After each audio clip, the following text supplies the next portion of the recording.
Hey everyone, it's Brandon from the Young Investors Podcast. Myself and Hamish are excited to bring you your weekly rundown of the latest business and investing news from around the world. A quick reminder before we get started that any advice provided by myself is general and does not consider your financial situation, needs, or objectives, so consider whether it's right for you. Brandon Kolk is authorized to provide general financial product advice in Australia and is authorized representative 1305795 of Guideway Financial Services Proprietary Limited, AFSL 420367. Please see the description box for my financial services guide. Past performance is not a reliable indicator of future investment returns, but with that said, let's get into another episode of the Young Investors Podcast. Welcome back, everybody. Welcome back, Hamish, to yet another episode of the Young Investors Podcast. How you going, mate? I'm doing pretty well. You know what I just realized? The Formula One is next week, which is finally. It's the first. I think I've asked you this many times before, but it is the first race of the year, I think, right? You're right. The Australian Grand Prix. So, I'm excited. I haven't really watched. They just did the Bahrain testing, I think, right? Either last weekend or the weekend before. I didn't actually take a look at it, so I'll have to have a look and see if there's anything interesting there. It used to never get broadcast because it's honestly just 3 days of just the teams just testing stuff. Like it's pretty boring. Yeah, okay. There's no points involved. There's no insights or anything that you can kind of. Well, there's insights in like the technical aspects of the car, but for most viewers, it's like not a great watch. Okay. Yeah. But because of Drive to Survive, the Netflix show, now anything Formula One they broadcast it, they televise it. Like the same thing this year.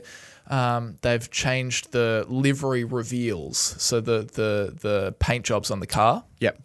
So it used to just be every team would pop up, do like a 20-minute presentation, or maybe even just like an Instagram post. This is our livery. Have a look. Yeah. And now this time round, they had like a stadium packed full of people, and all the teams did it together. And it was like, whoa! It was like this big thing. Yeah, I did see that. So they're really just trying to pump the show business aspect of it, I think. But it's wasn't that interesting, to be honest. No, I definitely didn't watch the full thing, but I saw some clips of that. I didn't even realize that wasn't normal, that they didn't normally do a whole spectacle like that, because I guess I haven't really paid that much attention. But interesting to see that. But yes, you're right. Australian Grand Prix next weekend. Yeah, very exciting. Yeah, very exciting. And it's going to be so much fun. Yeah, and you're in Melbourne already, so no traveling. I was in Canberra last week, but of course now I live in Melbourne. Yeah. So even better. Yeah, I don't have to travel for the Formula One. Yeah, exactly right. Don't have to battle with extreme hotel prices. So True. Very fun. That is a huge save. Yeah. Yeah. Dude, I know this is a bit of a long-winded intro, we should get to it. I saw a couple of years ago when it gets really close to the Formula One weekend, some of the Airbnbs for like the weekend, across that weekend, around Albert Park, were on Airbnb listed for like 50,000 Australian dollars for the weekend. That's insane. Yeah, that's crazy. Do you reckon they actually get booked at those prices, or do you reckon it's just like a Hail Mary? I guess occasionally they probably do get some just like insanely rich people who they're like, oh, what are we doing this week? There's this going on in this country and this going on in this country. Oh, the Formula One's on, and they just like so I get that's the thing. I reckon it is totally a Hail Mary, but at the same time, Formula One is such a money sport. Yeah. That I totally can see like some Italian billionaire being like, oh, do you want to go watch Ferrari at the Australian Grand Prix? Yeah, let's go. Let's go, little Jimmy. Exactly. It just dumps 50K like it's nothing. Yeah. So who knows? But pretty wild. I mean, why not? I mean, if you live in the area and you don't care about Formula One, the city is packed that weekend. So if you could somehow harvest 50 grand and get the hell out of there, True. Why wouldn't you? Yeah. It'll certainly pay for wherever you're going to stay. Exactly. All right, Hamish, let's get stuck into this podcast. Hey, what are we talking about today? A lot of tariff talk, right? Yeah, and I mean that's kind of been the year so far, right? It's been a lot of a lot of economics, a lot of trade stuff related to trade. And we've certainly got some updates in regards to the trade war, specifically between the US and China. I've also got a story about Uber, which I'll talk about. And I think you have some tariff news and some Trump news as well.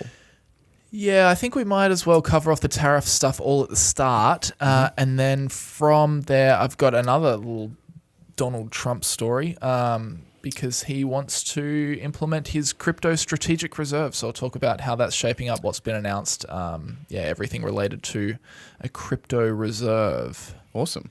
Well, with that said, today's episode is brought to you by Seeking Alpha, your one-stop shop for stock analysis, market data, and news. Access expert analysis and news for thousands of stocks. View buy, hold, and sell ratings from members, Wall Street analysts, and Seeking Alpha's own algorithm. Screen for stocks using a variety of fundamental and technical analysis metrics. Access 10 years of financial data and company filings, and manage your portfolio by tracking your investments with price alerts so you never miss a buying opportunity again. Click the link in the episode description or head directly to seekingalpha.me/young investors to try Seeking Alpha free for 7 days. Also, I'm really sorry if you can hear, just as the podcast has begun, Nextdoor has decided to start up the chainsaw. So, I can't hear it. So can you hear it? I can't hear it. So I don't know if that's because my AirPods are really bad. Well, I'm watching the audio waveform and I can just see a little tickle. So hopefully it's so small that you guys can't hear it. Otherwise, JJ's going to have a rubbish time editing this. But hopefully it's all good. Anyway, let's. So apologies if occasionally you hear what sounds like a bit of a chainsaw. It's not me, I swear. Okay. Yes. Onward and upward into these tariffs. What's going on, Hamish? Onward and upward is accurate because the tariffs are going up. And so we've got some news out of the specific trade war, the tariffs, retaliations going back and forth between the US and China. Very, very brief background. This particular kind of back and forth trade war, economic war between US and China essentially began earlier in February. So pretty much immediately after Trump went into office, he imposed a 10% tariff on all Chinese imports. And I believe that was on the second, or it was the first week of February. And it was also around the time when he kind of initiated other tariffs, such as the 25% tariff on Canadian and Mexican imports, which I think there's some news about that as well. Later that we'll get into. And he also said at the time that while he was going to place this 10% and did place this 10% tariff on China, that he was willing to go as high as 60%, which is obviously quite a considerable tax, especially considering there is quite a lot of goods that businesses, particularly manufacturers and those kinds of businesses, will import from China. And then, so after these US tariffs go on Chinese imports, China then, of course, retaliated. So a few days later, on the 10th of February, China responded with their own additional tariffs. So at the time, they put 15% tariffs on US imports of coal and liquefied natural gas products. And they also had a 10% tariff on American crude oil, agricultural machinery, and large engine cars. So right. They essentially responded, but they chose to take a more specified approach in which particular industries they were going to target. And they also have been doing some other things related to the trade war, such as opening antitrust and other kinds of regulatory investigations into American companies that operate in China. So there's been quite a number of these. That's been another angle that they've taken, essentially going after specific American companies that operate in China. And so that was kind of the first wave of this kind of back and forth. This week we got the second wave. So President Trump on Monday afternoon signed an executive order raising tariffs on Chinese imports by another 10%. So effective at 12:01 Tuesday morning, adding to the 10% tariff imposed in China in early February. So a total of now 20% on Chinese imports. that Trump has added in the last couple of months. And so that's obviously quite considerable. And yeah, as I said, they've been willing to go, or Trump has said they're willing to go as high as 60. So even though 20 is pretty high, I think there was also already a 10% tariff existing from existing previously before all this stuff. So he's added an additional 20% on top of the 10%. I think you're right. And I think there might have even been another 3% as well. I think it was 13 already. Okay. I don't have that so with whatever me. It was, yes. He's dunked an additional 20%. Yes, exactly. So the 20% is the additional just in the last couple of months as well. Right. And so... wow. That's obviously quite a considerable move, but yeah, he's clearly willing to take it pretty far. You might also be wondering, and we did mention this a few weeks ago when we were talking about tariffs before, but you might be wondering, how is Trump even able to do this without going through Congress? Because that's usually how their government works, is they have to pass laws through the two houses of Congress, the House of Representatives and the Senate, through the kind of elected representatives process. So how is Trump even able to do this without going through that process? Well, he's doing it using the executive function in the government. And essentially, he's imposing these under the Emergency Economic Authority, under the President's Emergency Economic Authority. And the reason for this, that's such an emergency, is, quote, failure to address the fentanyl pouring into our country. So, national emergency. Yeah, so you can take that, one of two ways. One is to say that is a national emergency and therefore these tariffs are necessary, or you can take it as they wanted to find a way to say that it was an emergency so that they could do it without going through Congress, which would obviously be much more difficult. And so that's how he's able to do this, and why so many laws have been kind of written into law. So many new things have been written into law in just over a month that he's been in office. Is he's able to use these kind of loopholes, I guess, if you want to look at it that way. Yeah, it is. Not saying that the fentanyl issue is not a problem. No. The president can't dunk tariffs on anyone for any reason. There's Correct. like a few legitimate Congress-approved ways that the president can take executive action in when it comes to trade. Yeah. And one of them is if they declare a national emergency. Yes. Yeah. And that's what they tried to do. And that's the same thing. They declared a national emergency at the border to be able to smack tariffs on Canada and Mexico. And then they declared that China was not doing enough to stop precursor chemicals related to fentanyl from going to America and these other places. So they're like, nah, that's a national emergency too. Whether you believe that is, you can actually call that a national emergency, who knows? Maybe it will, go through the courts and get chucked out or something. But for the time being, that's their messaging. That's how they kind of, as you say, manipulate or use the loopholes to try and just do whatever they want, kind of thing. Yeah, exactly. And so the tariffs that the US has, imposed on China, but are being paid essentially by American importers, have already started to have an impact, even though it's only been a short period of time.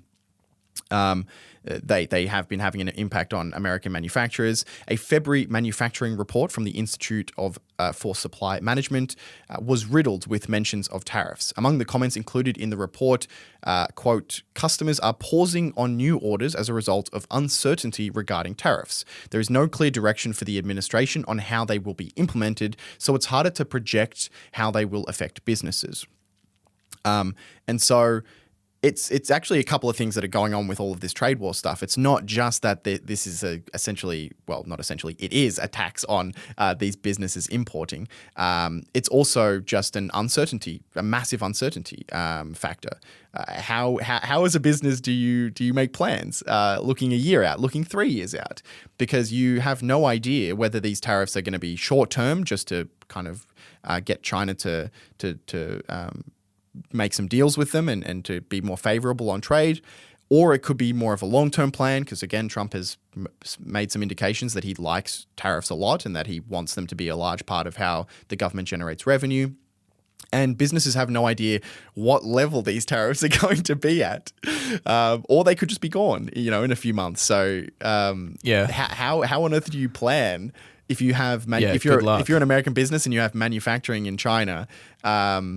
How do you plan? Like, do you start moving manufacturing back into the US because otherwise you're going to pay? Let's just say the tariffs went to 60%. They don't want to pay 60%, so they move back to America. But moving back to America isn't something you can just snap your fingers and do. That's a huge investment and a huge long-term plan.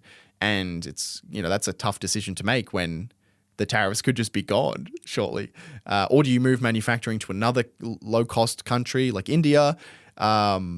These are really tough questions to answer, regardless of whether there's this uncertainty of tariffs involved. So, it's certainly already been a tough environment for a lot of businesses. And of course, China did not just allow these tariffs to kind of happen. They have retaliated again. So China hit back with fresh US tariffs on Chinese imports with a slate of retaliatory measures. Beijing said it would impose an additional 15% tariff on US chicken, wheat, corn, and cotton products, and an additional 10% on some other products: soybeans, pork, beef, seafood, fruits and vegetables, and dairy products. And the new tariffs. Here we go. And the new tariffs from China are set to go into effect on March 10th. So they haven't gone into effect yet, but they will in the coming days. China also filed they continue to do some of these restrictions to American businesses in China, as I mentioned, and they also filed a lawsuit with the World Trade Organization against U.S. new tariff increases. So. Yeah, fair enough. I guess you would try that, wouldn't you? Yeah, it's worth a try, I guess. Call foul to the ref.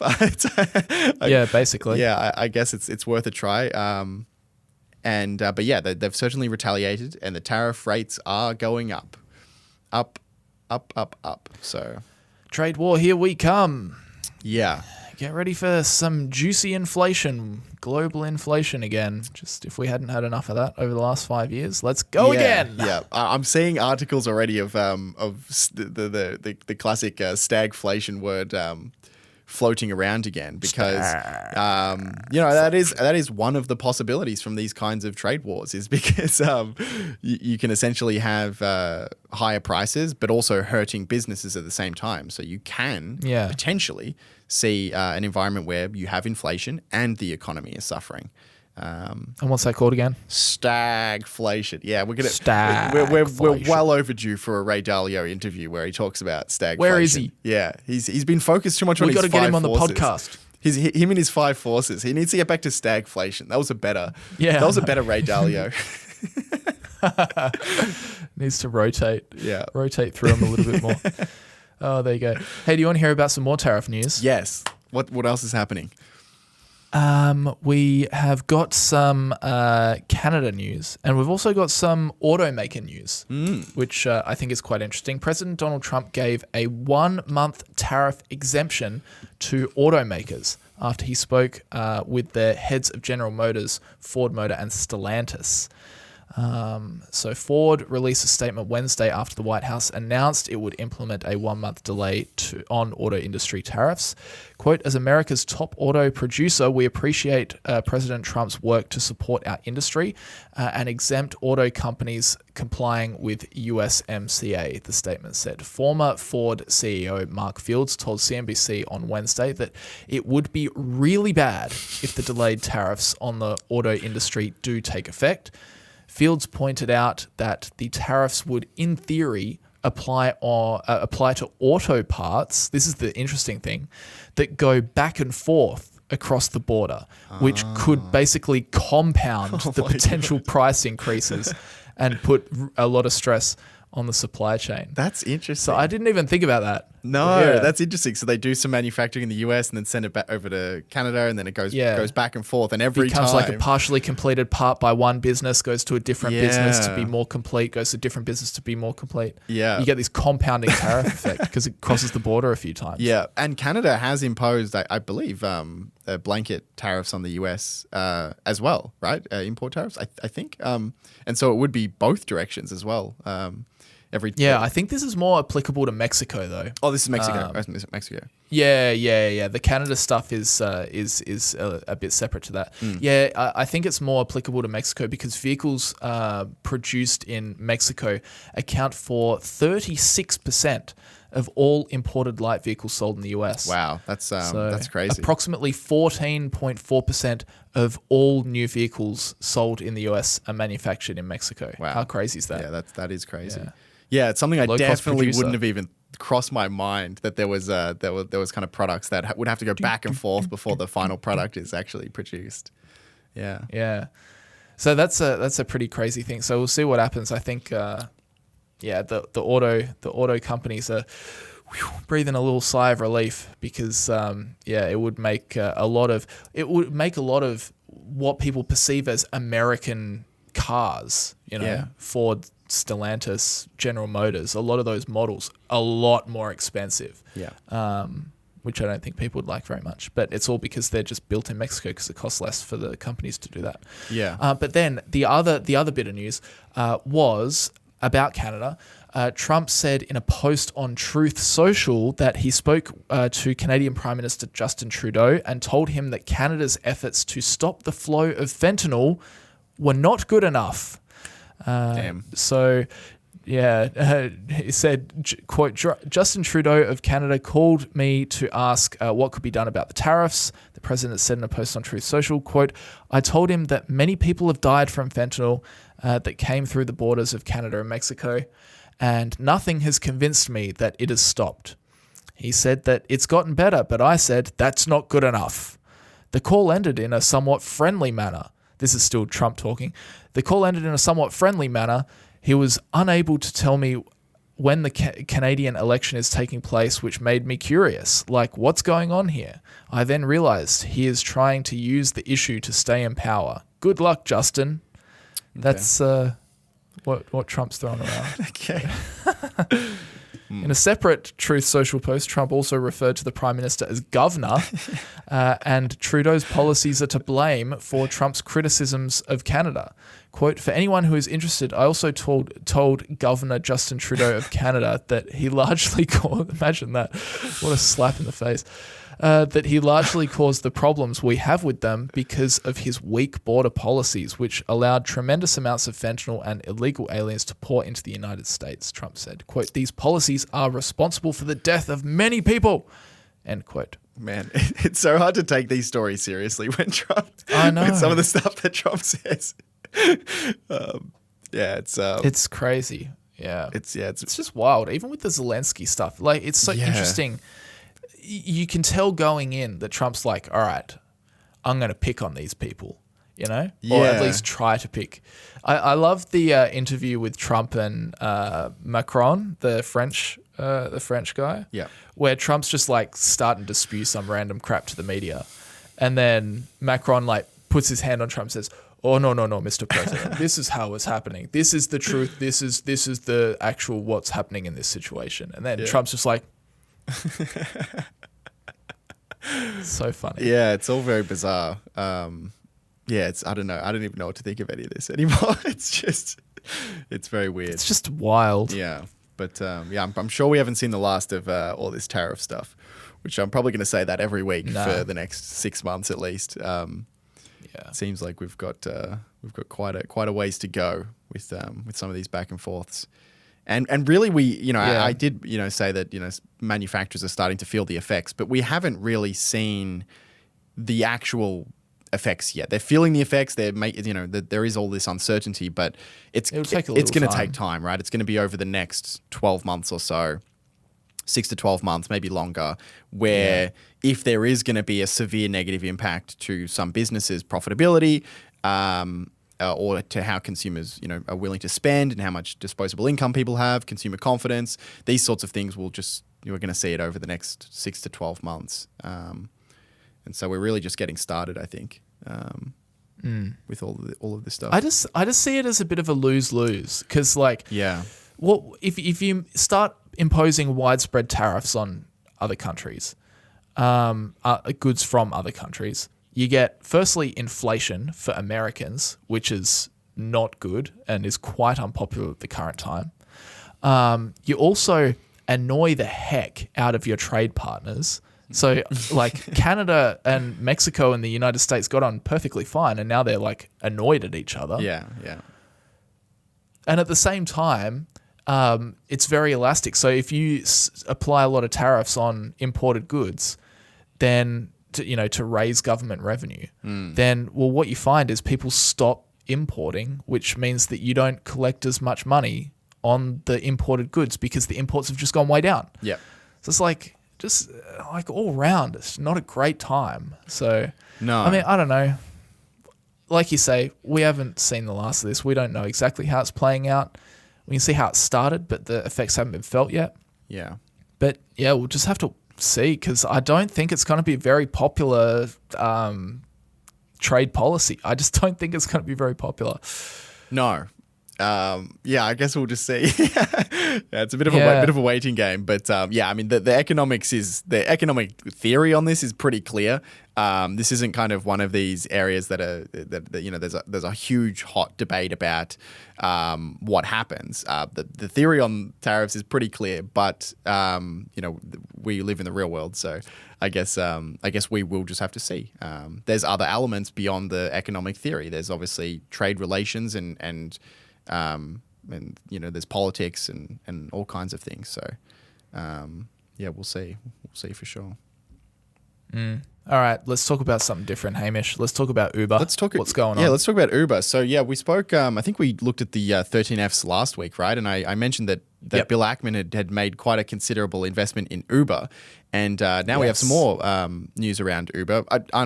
I presume unrelated to Bill Ackman, but maybe, I don't know. He is the kind of it might be related. He is the type of activist investor who likes to get involved in the management teams, and that's true. Generally he makes deals with the management team before he makes investments, and he likes to enforce some change in companies. But yeah, there's no evidence of that. I just wanted to mention the last Uber story we had. Just wanted to add a little bit to the plot. Yeah, You're pulling a little Trump. You're connecting two things that aren't related. I'm connecting dots that aren't there. No, but yeah. So we spoke about Uber last week, but there is a new story related to Uber this week, and it is that they have filed an antitrust lawsuit against DoorDash. Good on them. Okay. Going after the real problem in the food delivery industry. It's DoorDash. God damn them. Yeah, how dare they? How dare they increase their prices? So Uber has sued DoorDash, alleging anti-competitive practices that increase costs for restaurants and consumers. The lawsuit filed in California accuses DoorDash of coercing restaurants into exclusive deals. Uh-oh. And so the industry is quite interesting for food delivery in the US because it's actually very different to here in Australia. And so here in Australia, Uber Eats is the dominant force. DoorDash has quite a strong footing in the market. We did have a couple of other delivery apps for a little while. I think Menulog is still going around, which is Grubhub in the US. So it's just a different name, I believe. Right. Actually, no. Yeah, I think it is. We also had Deliveroo for a while there, which was a UK-based company, but they went out of business.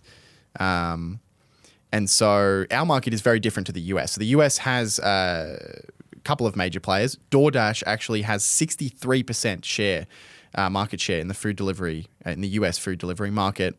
Uber holds 25%, and then Grubhub holds 6%.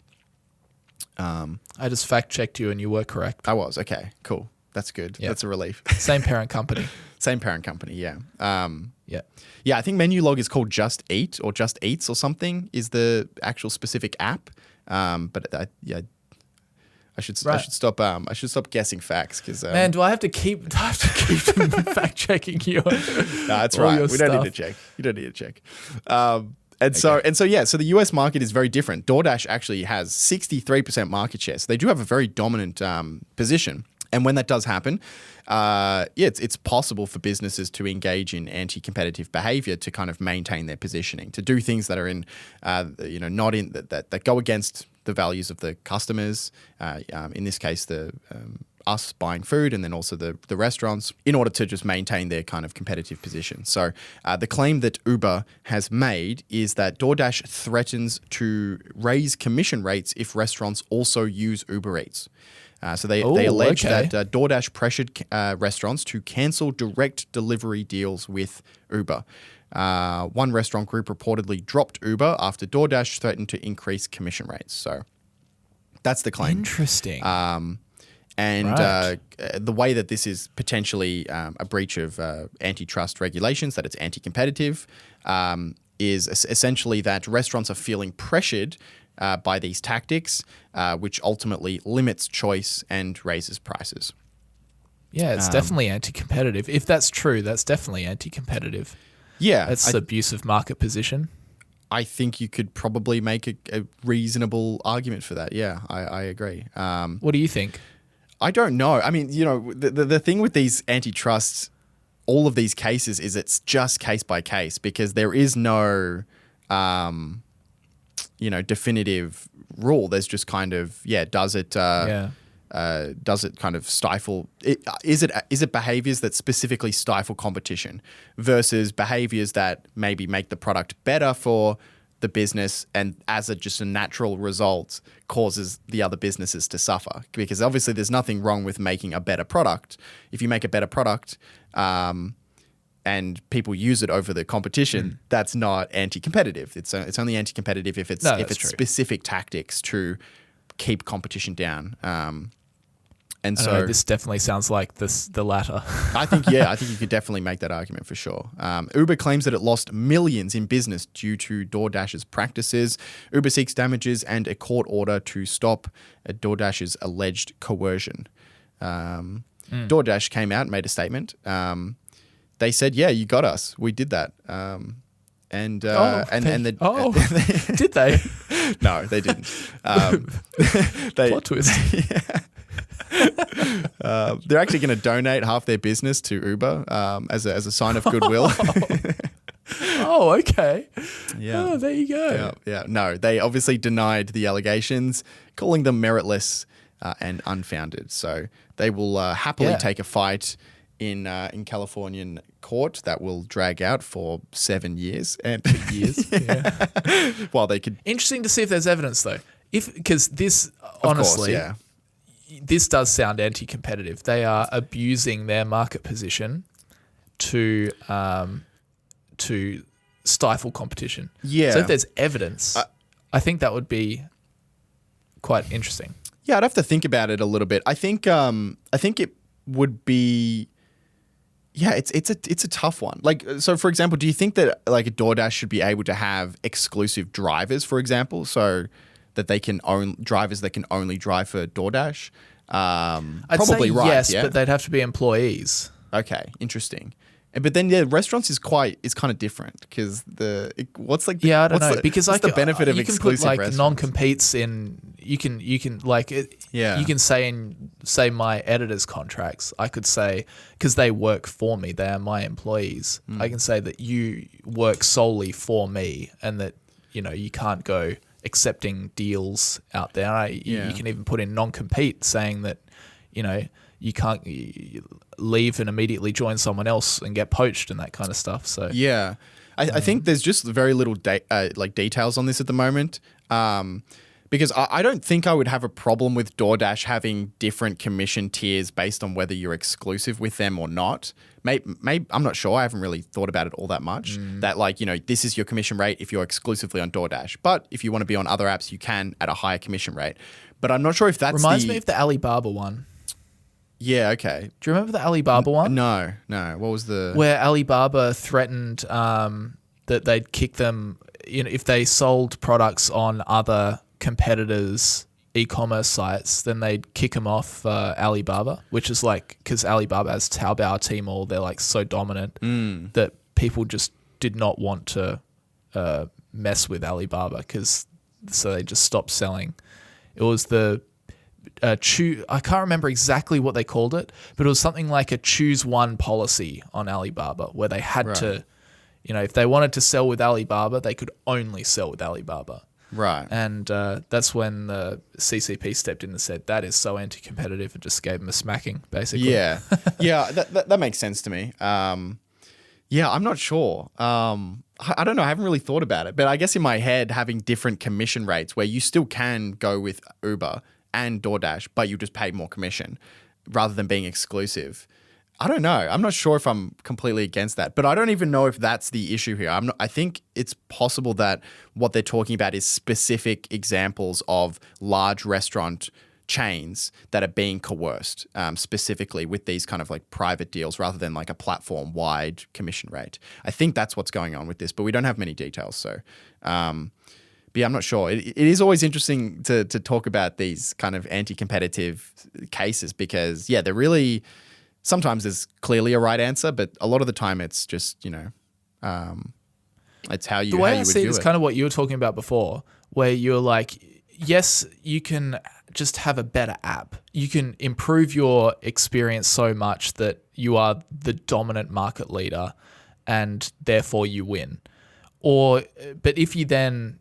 I have no worries with, I have no worries with a company becoming almost monopolistic because it's just amazing, like a Google search or something like that, because it's just so helpful, But when they then turn around and say, yes, but you can't use that business because you must use us, and we're going to manipulate our company to prevent you from using that business or something like that, then that's where I think it's like that's like abuse of power, I guess. I definitely agree. I think it's just interesting because obviously there are some businesses where there is obviously exclusivity contracts. Like content platforms, right? Like Netflix. Like they make a deal where only the content that they've licensed is only available on their platform. So there is exclusivity in some businesses. But it's like what's allowed? Like, is a marketplace allowed to have exclusivity? That's really the question. It's like, if I put something up on eBay, can eBay say I can't put it on Facebook Marketplace? So like, that's like a different question. And so that's where it's really interesting to me because where does that lie with like restaurants? Like, can they have all these exclusive deals and they're just making the platform better because they make these deals? But it is more. There's the other example. There's the other example as well, back when Google got slapped on the wrist, because you remember their shopping functionality? Yeah. Remind me of the situation. They put so on Google search, they have a shopping tab, and they, in certain categories, prioritized Google products. Right. So they put Google products first in the shopping tab, even if they weren't the best deal. And then they got whacked around for saying, no, that's anti-competitive. Interesting. Yeah. There's we'll see. But you're right. It's very hard, like, because it's not clear cut. It's case by case. Yep. It comes down to what the circumstances are. Every business is different. Yeah. How the industry operates is different. So you're right. We'll have to see. Yeah. We'll see you in 7 years. Yeah, we'll come back to this in 2040. Yeah. Tell us about what else has Trump been doing? What other moves? Has he made? From Trump. Yeah. This is actually the Donald Trump podcast. I mean, effectively. Yes. No. Trump is creating a crypto strategic reserve. So there's been murmurings about this for a while, but we've got some updates, so I'll take you through it. President Donald Trump said Sunday the US will create a, quote, crypto strategic reserve that includes major cryptocurrencies like Bitcoin and Ethereum, boosting crypto prices. That's the latest effort by Trump to court the cryptocurrency industry, as he's become a major crypto backer in recent months. A national crypto reserve will, quote, elevate this critical industry after years of corrupt attacks, Trump said, adding he directed his administration to, quote, move forward on a crypto strategic reserve, end quote, that includes cryptocurrencies Ripple, Solana, Cardano, and the two major cryptocurrencies, Bitcoin and Ethereum, which will make up the heart of the reserve. What about Trump coin? Trump's announcement... Yeah, what about Trump coin? It seems like that's a massive oversight on Donald's part there. Yeah, ridiculous. That's what I want to see in there. What's going on? I want them to put all their assets in Trump coin. Yeah, imagine if it was just like, we're going to create a strategic crypto reserve, including Trump coin, Melania coin. I don't know, Logan Paul's cryptocurrency. Yeah, oh God. Dear. Trump's announcement Sunday builds on an executive order Trump signed on January 23rd, directing his administration to create a working group to propose a regulatory framework on digital assets, which includes evaluating a national digital asset stockpile. So what was the impact on crypto prices? I hear you ask. Bitcoin prices shot up more than 10% from around the time of Trump's announcement to more than $94,000 early Sunday afternoon. Ethereum prices soared more than 13% from before the announcement to briefly top $2,500 in the early afternoon. And prices for the smaller cap coins Trump mentioned, XRP, Ripple, Cardano, and Solana all spiked at least 20% shortly after Trump's announcement. So the question is, what would a crypto strategic reserve look like?